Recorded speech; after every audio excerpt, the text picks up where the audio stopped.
My name is Linda Chebet. Yeah. Kangongo. Which will change to Kirundi very soon. Okay. Linda Chebet. I'm a businesswoman.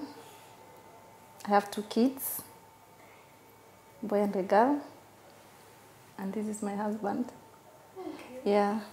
So we met, I was working at Old Mutual Insurance Company in town. So my uncle is working at British High Commission. They were working together. Now he has retired. So he called me one day. He told me, Linda, where are you? Kamwambia, I'm in town. Akaniambia, okay, you can come at our workplace on Monday. There is these guys who want to take an insurance for investment plan. So I say, okay, I will be there tomorrow morning. So in the morning I woke up, then I went to British High Commission near Upper Hill. So nilipofika huko, nikaenda kwa ofisi zao, tukaongea, we negotiated about the investment plan. Akaniambia, okay, atachukua. So akaniambia, come next week. Nikasema sawa. Sasa hiyo si unajua tu you want to get the business. The business. Ukusema utachukua. Nikakuja the other week, nikakuja. Akaniambia, okay, akaniambia, uliniuliza how much is the investment plan? Ulikuwa uchukue for 10,000 a month. Yeah. So I went for the second time. Bado aka reject.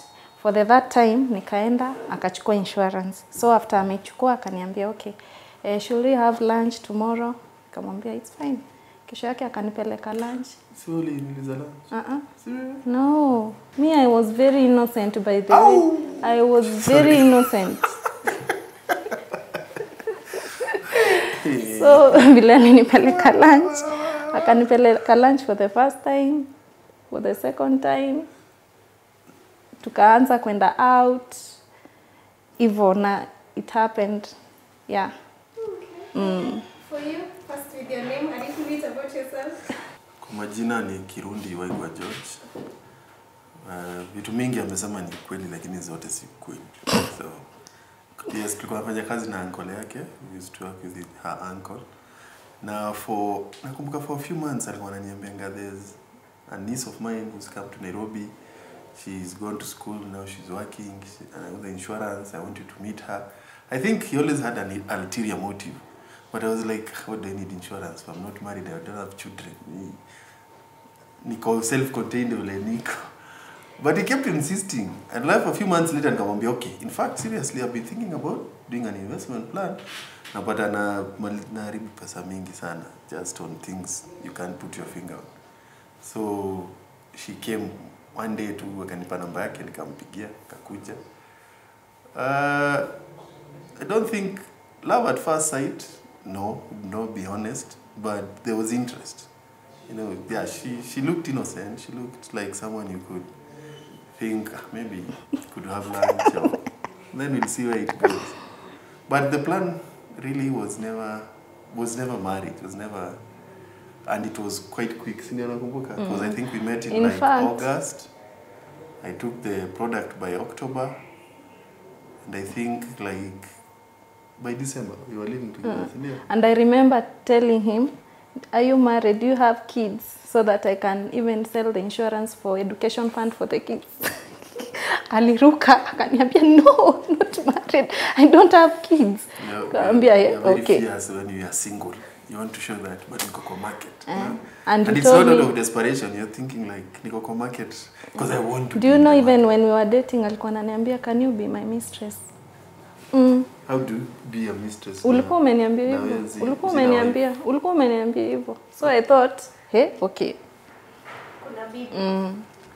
Sasa atakuwaje mistress? Sasa kwa nini ulimwambia mistress? Pengine niko napanga wa mtu mwingine alafu. Maybe, yeah, imagine. So ndio uko napanga. Sasa lakini akakuwa mjanja kunilika. Unajua hapa, you know, sometimes you think when you like in a box. Lakini later unakuja unafikiria Oh, hapa nilipangiwa from the uncle to her, unajua mpaka sasa. But anyway, remember like the first time we met, I don't know if I should say this, but I told you that God draws straight with crooked lines. Ours is not to know the plan, just accept the plan. Because kama yeye, she's been raised all her life nyumbani, sindio? Moy's Bridge. I've been raised in Nairobi. So you're a bad boy? Yeah. No, I'm not. He was. He was what? He was a bad boy. Not going to church. Not the other. He was a bad boy, drinking. When you say drinking comes with other things. He was a bad boy, but he has changed. Is the beginning of sin. So when you say drinking, he has changed. It is very judgmental. It is very final notice. I always drink, you know. It comes with baggage. But you used to do things that most young men do, not all young men. Maybe. What are the most young men things that they do? Drinking, philandering, you know, wasting other people's times. Yes. And that I'll be honest, hakuna haja kudanganya. Even before even I didn't know tutakuwa pamoja. There is a time hata niliona umse siwezani naye. Kwa nini, what did he do? Alikuwa na pride ingine. Nikasema huyu mse siwezani naye. Hata si wa class yangu. Nikajitoa. Alirudi akanipigia after 1 week. Aliona huyu ameenda. Akanipigia after 1 week akaniambia okay. Come we talk. Even your friend after 1 month. Kadaji is the one who called. I think it's a 1 month. 1 month. Yeah. Sikuhema.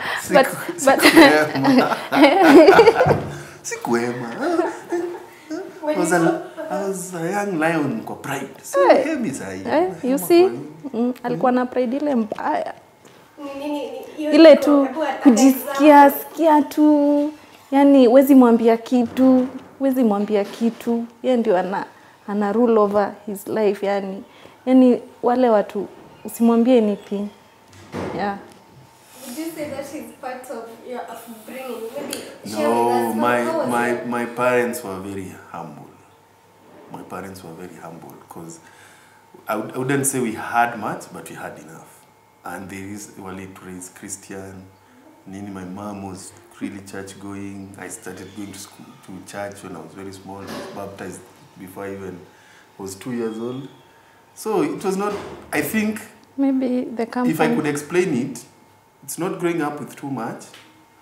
Then you start working, putting money in your pocket, and all of a sudden you have a bit. So the adjustment is not. Alafu najua pia, that time you rebel against parents, against your friends are everything. I remember my father used to tell me, how marafiki unazunguka now? Yeah, company. Friday, Saturday, Sunday. They'll never help you. It's and I'm true. like, back of my mind, umzee anasema nini? These friends are loyal.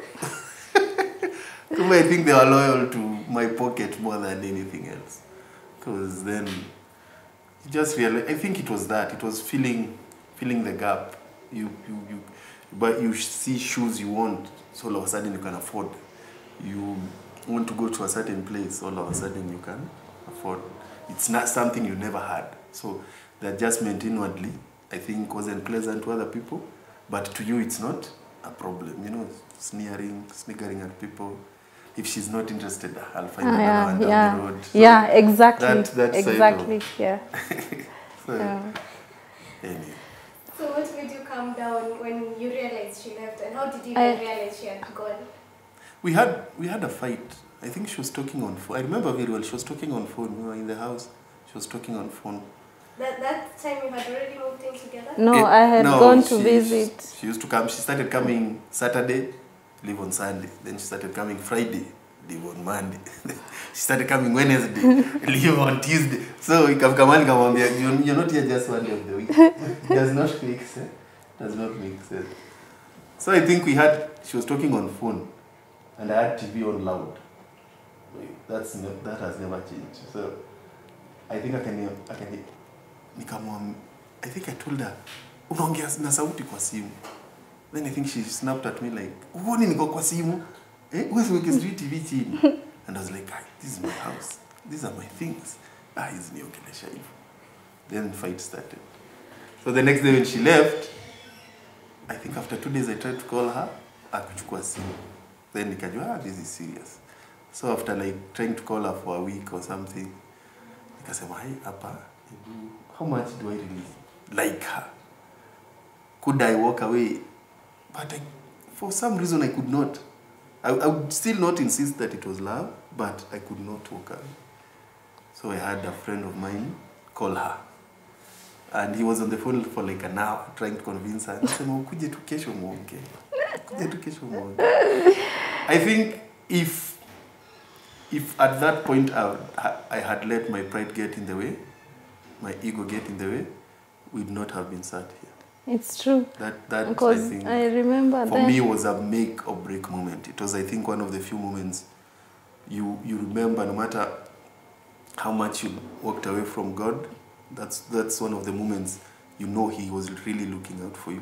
Because I can't explain it that there was something at it that I was madly in love or no, but I could not just walk away, not from her. And I think that was a pivotal moment in our relationship. So other people, it would get to that point and you just... Yeah, it did not matter. It was all about me. It was all about me. In fact, for a girlfriend to mention marriage, that was noticed. It's the 85th minute. And there's no extra time, you know. It's true, even the mother told me. Hey, so... Mamake alikuwa ananiambia, hey, you are the first one nimeintroduciwa. So, hao wengine sijaintroduciwa kwa. So, alikuwa serious maybe, I don't know. Lakini mamake alikuwa anamwambia, "Huwezi kana msichana wenyewe na hujaenda kwao, so you have to go." So on June 2012 ndiye alienda home. Yeah, kaji-introduce then akakuja tena. Tukafanya rorashio. Yeah. Odhoni or rorashio. How was it? And I believe you're not from the same community. Yeah. No, her mom is Kikuyu. Even like now she's at home, so we talk Kikuyu. And her father is Turgen, to be specific, Kalenjin. So we had to take from both cultures. So we went as Kikuyu. We were received as Kikuyu, but when it came to the negotiations, they were fully like Turgen negotiations. They were very different from what I'd seen before in our Kikuyu communities. But it was, I remember the Wazes who were with my father were very impressed that it was to the point. There was no, like, sometimes, you know, with the Kikuyus, it gets to a point, mnaanza kuvutana, because they want too much or they want impossible things. For them, it started out impossible, but it got to a point, they are more happy that this is happening than what has gone before. So, as long as the kids are happy, you're good. Okay. Yeah. So no major community challenges and all that? No, but she was a bit concerned because I remember the day we were to leave, the Friday, their parents are also very Christian, so it was fine. But sasa sile wale wazee wa nyumbani walifika, they changed the program. So I remember she called me crying like, sijui nataka nini. I've never even seen them, some of them since I was born, some of them niliona ukiwa hadogo. They went there and changed the script. Because I think it was to be Kikuyu, but then they took over.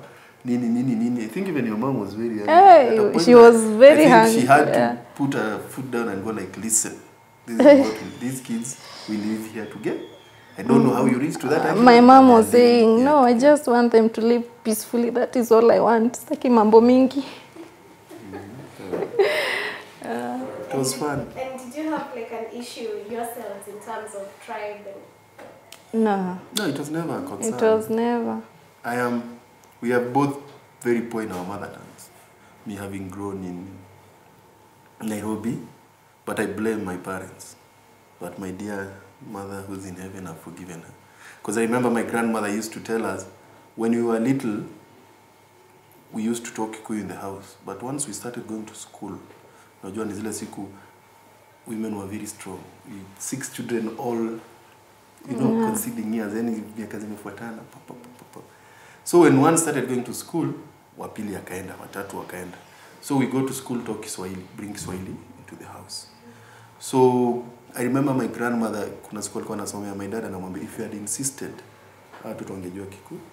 But because we used to talk Swahili in the house and dad and mom hawakushughulika, they thought it was fine, we lost our way. By the time most of us were around 10, 12, we had forgotten Kikuyu. But I've been trying to talk nikiwa mkubwa. I'm getting there, but I'll never get there. Now, both sides, nothing. Nothing. If I'm poor, she's wow. I don't know. So how did you transition into moving in? And was it an adjustment, like you really had to adjust moving in with him? With George. You know, at that time I was living in Githurai. So alikuwa ameniambia, you just come over, tuendelee na maisha. Akanitumia taxi, nikahamisha vitu zangu, tukamove. Sasa ndio June tukaenda home, then we came back. Tukaendelea. Okay, how was it telling your mom you just moved in with this guy? She didn't know. She know? She knew after the Rora show. That she knew now I've come to his house now. Yeah. Okay. The pressure always came from my mom. Yeah. I remember after we had lived together for a year, remember the Christmas, the first proper Christmas we celebrated together, she was going home. And I remember tulikuwa kwa matatu nikimzindikisha kwa sababu alikuwa na mizigo mingi. Aende home. My mom called me and went like, this is Kikuyu now. And you know when my mom talked to you Kikuyu, you knew she was serious. How are you living with someone else's child and they do not know? Our family does not do that. That does not happen. So you jipangeni, then by January give us a way forward. So by January, I think nilikuja kwenye around March, ndio? Yeah, then June. March, trying to tell the parents that I'm the one living with her, and then from there. June, yeah.